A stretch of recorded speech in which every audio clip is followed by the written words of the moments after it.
اللہ کا خاص انعام ہوگا اور حالات بدلیں گے. بے شک درست کہا آپ نے. مجازل صاحب بھی اس وقت ہمارے ساتھ ہیں، کیونکہ تیسرے عشر میں ہم دیکھتے ہیں کہ شب قدر کی رات تلاشی جاتی ہے. عبادت کا کیا طریقہ ہونا چاہیے اس پر لگاتار چرچا ہوتی ہوئی نظر آتی ہے. اسی پر تفصیل سمجھیں گے کس طرح سے عبادت کا اہتمام کیا جائے. ہم دیکھتے ہیں کہ اعتکاف میں بھی کئی لوگ بیٹھتے ہیں، اس حوالے سے بھی ہم آپ سے تفصیل چاہیں گے. السلام علیکم ورحمۃ اللہ وبرکاتہ. الحمدللہ رب العالمین والصلاۃ والسلام علی رسول الکریم اجمعین. اما بعد اعوذ باللہ من الشیطان الرجیم. بسم اللہ الرحمن الرحیم. رب اشرح لي صدری ویسر لي امری واحلل عقدۃ من لسانی یفقهوا قولی. جی بہن، آپ نے بہت اچھا دھیان دلایا، اور یہ دن تھا واقعی آخری عشرے کی تیاری کے بارے میں لوگوں کو بتانے کا، اور آپ نے اشارہ بھی کیا کہ اس میں میرے نزدیک تو ویسے پورا رمضان ہی الحمدللہ بہت اہم ترین ہے، اللہ نے اپنا مہینہ کہا ہے، لیکن یہ آخری عشرہ تو خصوصاً واقعی یہ اللہ کی رحمتوں کا اور برکتوں کا انعامات کا عشرہ ہے رمضان، کیونکہ اس عشرے کے بعد چلے جاتے ہیں اور آخر میں ہی تحفے دیے جاتے ہیں تمام امتحانات کے بعد. تو اللہ رب العزت نے اس عشرے میں ایسے ایسے تحفے ہمیں دیے ہیں، لوگوں کا دھیان نہیں جاتا. آپ یہ دیکھیں کہ ہمیں جو زندگی گزارنے کا مینول، ہمیں زندگی گزارنے کے لیے اللہ رب العزت نے رسول اور ان کے ساتھ کتاب، وہ سب اسی عشرے میں دی ہے. یہ جو روایتوں میں ہے، صحیح روایتوں میں، کہ 21 رمضان کی رات میں نبی اکرم صلی اللہ علیہ وسلم پہ پہلی وحی نازل ہوئی ہے، اور نبی اکرم صلی اللہ علیہ وسلم ایز اے نبی مبعوث ہوئے ہیں، مطلب ڈکلیئر ہوئے ہیں، اناؤنس ہوا ہے نبی کا. اور قرآن بھی لیلۃ القدر میں پوری ایک رات میں پورا پہلے آسمان پہ آیا، اور پھر باقی بتدریج 23 سال میں نبی اکرم صلی اللہ علیہ وسلم کے قلب اطہر پہ دھیرے دھیرے جیسے حسب ضرورت اللہ نے مناسب سمجھا قرآن بھیجتا رہا.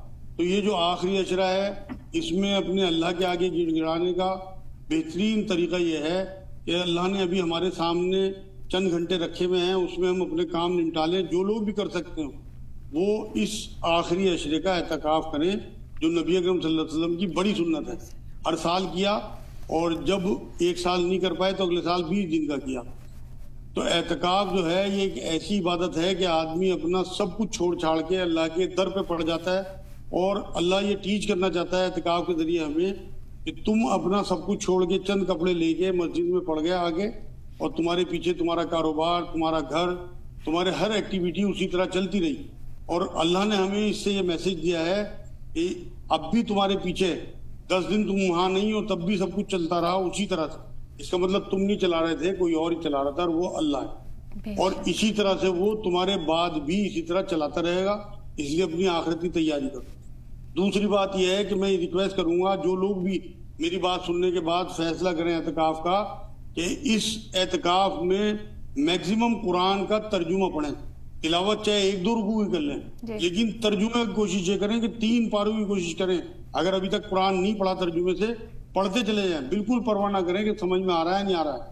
اللہ اپنا آپ سمجھا دیں گے. اللہ کا کلام ہے، اسی نے قرآن میں اپنی جو سورہ قمر ہے اس میں بار بار کہا کہ میں نے سمجھنے کے لیے آسان کیا قرآن کو. ہے کوئی سمجھنے کے لیے تیار ہدایت لینے والا اس سے؟ تو یہ جو قرآن ہے یہ ہمارے لیے ہی علماء دین نے اس کے ترجمے کیے ہیں. انگلش، ہندی، اردو، جو بھی آپ کو زبان آتی ہو اس میں اسے قرآن کو لے کے بیٹھیں اور اعتکاف کریں. سب سے بڑی بات یہ کہ اس میں لیلۃ القدر، جسے اللہ یہ کہتا ہے 1000 مہینوں سے بہتر ہے، اتنا شارٹ کٹ ہے جنت پانے کا. اگر آپ نے اعتکاف کر لیا تو ان 5 راتوں تاک راتوں میں آپ ظاہر سی بات ہے عبادت کریں گے. ان میں سے کوئی ایک رات جو ہے آپ کو مل ہی جانی ہے. اللہ کے رسول سے چھپا دیا گیا تو ہماری مجال نہیں ہونی چاہیے کہ ہم اسے تلاش کریں، لیکن ہم پا لیں اسے. اگر ہم 5 راتوں میں عبادت کریں گے تو انشاءاللہ تعالیٰ ایک اور رات ہمیں مل جانی ہے، اور وہ ہمارے لیے 1000 مہینوں کی محنت سے بہتر ہوگی. وہ مطلب کتنی افضل ہوگی تو اللہ اپنی شان سے بتائے گا، لیکن قرآن میں اس نے ذکر کیا. تو میرے نزدیک سب سے شارٹ کٹ ہے جنت کا اور نجات کا، اور یہ اسی عشرے میں مل سکتا ہے. اگلا سال ہمیں ملے گا نہیں ملے گا، ہماری زندگی ہے نہیں ہے. یہ چانس ہے اس ٹائم لوگوں کو، اور آپ نے بہت اچھا موضوع آج کے لیے منتخب کیا، کیونکہ کل سے جو ہے، کل کے بعد جو ہے پھر تیسرا معاملہ جو عشرے کا ہے وہ شروع ہو جائے گا، اور اسے کہتے ہیں آگ سے نجات کا عشرہ. اصل میں جو لوگ رحمت کے عشرے سے نکلے اس کے بعد پھر مغفرت اللہ سے چاہیے، یہ دونوں چیزیں لے جا کے اللہ کے حضور پیش کی کہ اللہ ہم نے پہلے عشرے میں رحمت کے کام کیے، دوسرے عشرے میں ہم نے تیرے سے مغفرت چاہی، اور لوگوں کو بھی آگ سے بچانے کی کوشش کی. ان کی ضرورتیں پوری کی, ان کے ایمان کو مضبوط کیا. اب یہ دونوں تحفے لے کے ہم تیری بارگاہ میں ہیں, تو ہمیں آگ سے نجات دے دے. کیونکہ نبی اکرم صلی اللہ علیہ وسلم قبر کے عذاب سے بھی پناہ مانگتے تھے اور دوزخ کی آگ سے ہی پناہ مانگتے تھے. تو ہمیں نبی سب کچھ بتا کے گئے ہیں. یہ عشرہ اللہ رب العزت کی طرف سے تحفہ ہے.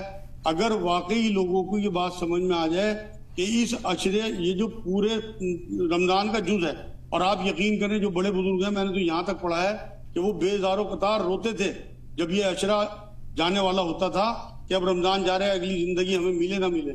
یہ ایسی رحمتوں کا مہینہ ہے جس کے بارے میں جبرائیل علیہ السلام نے بد دعا دی, اور نبی اکرم صلی اللہ علیہ وسلم نے آمین کہا تھا. پیڑیوں پہ چڑھتے ہوئے جو 3 بد دعائیں جبرائیل علیہ السلام نے دی تھی, ان میں ایک بد دعا یہ بھی تھی کہ جو رمضان کو پائے اور اس نے اتنی عبادت نہ کرے کہ اللہ اس کے لیے مغفرت کا معاملہ طے کر دے, اس کی ہلاکت ہو, تو حضور اکرم صلی اللہ علیہ وسلم نے اس پہ آمین کہا تھا.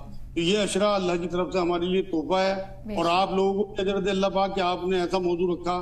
اللہ کرے بات سمجھ میں آ جائے لوگوں کی, اور اس عشرے کا فائدہ اٹھائیں, کیونکہ بڑا افراتفری کا عالم ہے, اور لوگ جو ہیں وہ نیٹ کی وجہ سے اور اپنے بازاروں کاروباروں میں اس طرح الجھے ہوئے ہیں. اگر واقعی اللہ پہ یقین کر کے ہم 10 دن ان سارے دھندوں سے نکلیں اور اپنے چھوٹوں پہ کام دھندا چھوڑ کے اور اپنے تمام معاملے اللہ کے سپرد کر کے اس پہ توکل کریں, کیونکہ توکل کا بھی مظہر ہے.